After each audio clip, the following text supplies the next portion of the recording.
So good morning, everybody, and welcome back to IGTV. And we have with us this morning William H. Murray.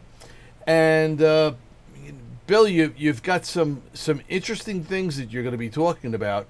And one of these today, what is this? It's the C what? CIpsa. CIpsa. CIpsa. The CIpsa. They're back. Security Intelligence Sharing and Protection Act. Ah, all right. Well, Mr. Murray, go right ahead and start off. Okay.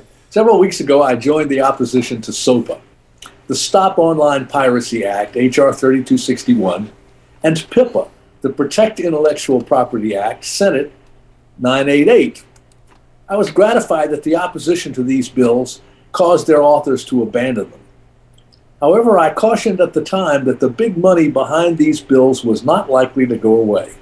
So I wasn't surprised on last Sunday morning when I saw Senator Christopher Dodd, the president of the Motion Picture Association of America, in an interview with Leslie Stahl, pushing a new bill called CIpsa, H.R. 3523, the Cybersecurity Intelligence Sharing and Protection Act. While he did not tell us how it differed, he assured us 3 times that CIpsa was not SOPA. Not only did he tell us that 3 times, but that's all he said about it. That was all that he said about it in half an hour of talking. That turns out to be the theme for selling this pernicious and deceptive legislation.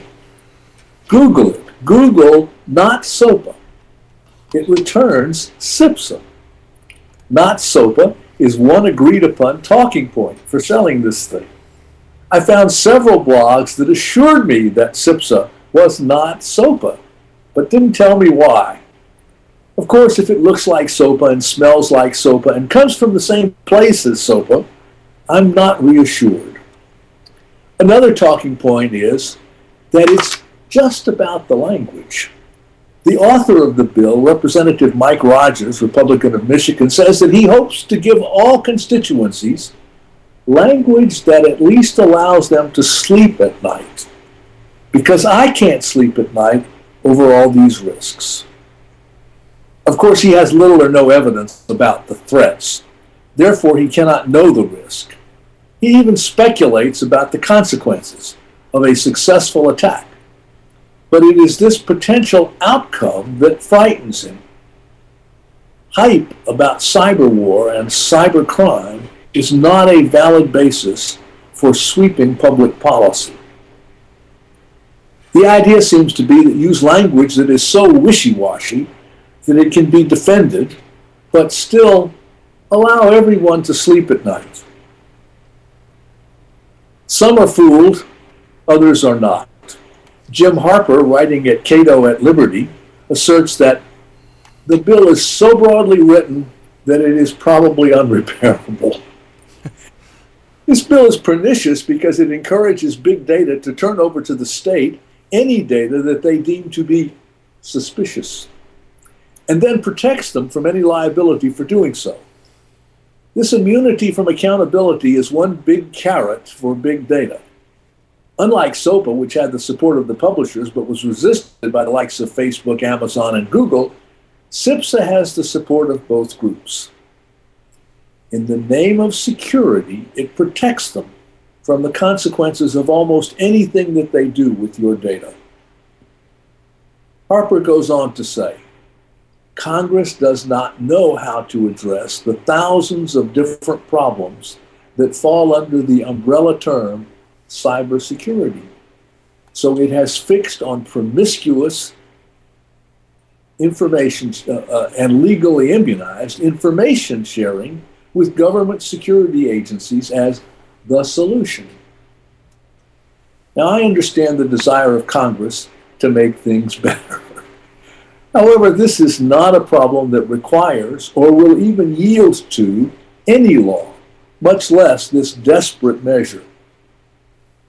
It's deceptive because it pretends to be about cybersecurity, but is really about protecting copyrights.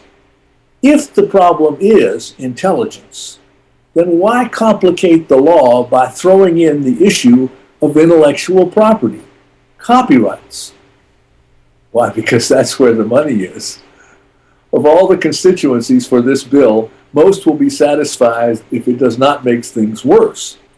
The publishers are the exception, and they are the constituency with the big money. They cannot admit that it is about copyright because then they could not say, not SOPA. Okay, I grant not SOPA. It is SOPA plus. It is at least possible that we want to prop up the broken business model of the publishing industry. We may want to help them drag their 20th century model into the 21st century.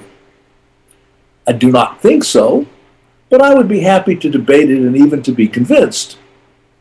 What I am not prepared to do is to pretend that this is even remotely related to the security of the infrastructure or even the security of the internet. Nothing threatens the infrastructure or the internet like the animus of the publishers and the corrupting influence of their money. Benjamin Franklin's oft-quoted admonition still bears repeating and applies here. Those who would trade essential liberty for a little temporary security deserve neither liberty nor security. While one might be willing to trade a little liberty for a great deal of security, CIpsa does not offer such a bargain. Instead, it promises a certain, sudden, significant, and unrecoverable loss of liberty for the mere hope of a little security.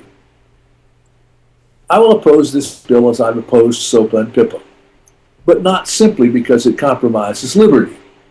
I oppose it because it is bad public policy, that it encourages excesses by government and mischief by big data. I oppose it because it increases risk to our society while pretending to reduce it. I oppose it because it uses my field, my responsibility, my efforts, and even my failures to justify itself. I invite my colleagues to join me. Of course, defeat of one or more bill will not end this war.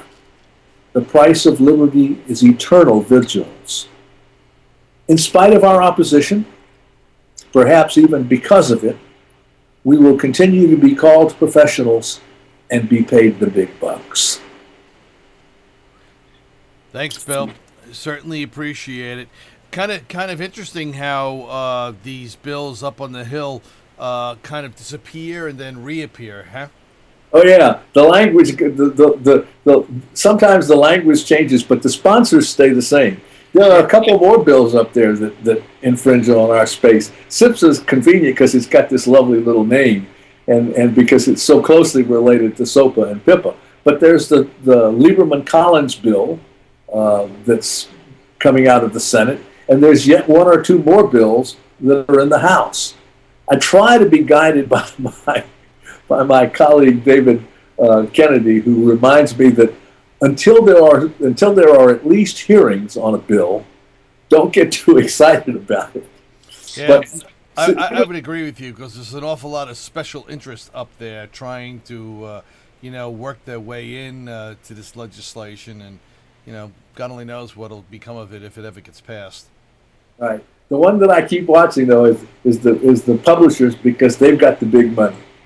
Right, and they've got the corrupting influence, so they can fill all those holes. Glad you. Okay. All right. See you next week. All right. Take care, Bill. All right. So everybody, that was William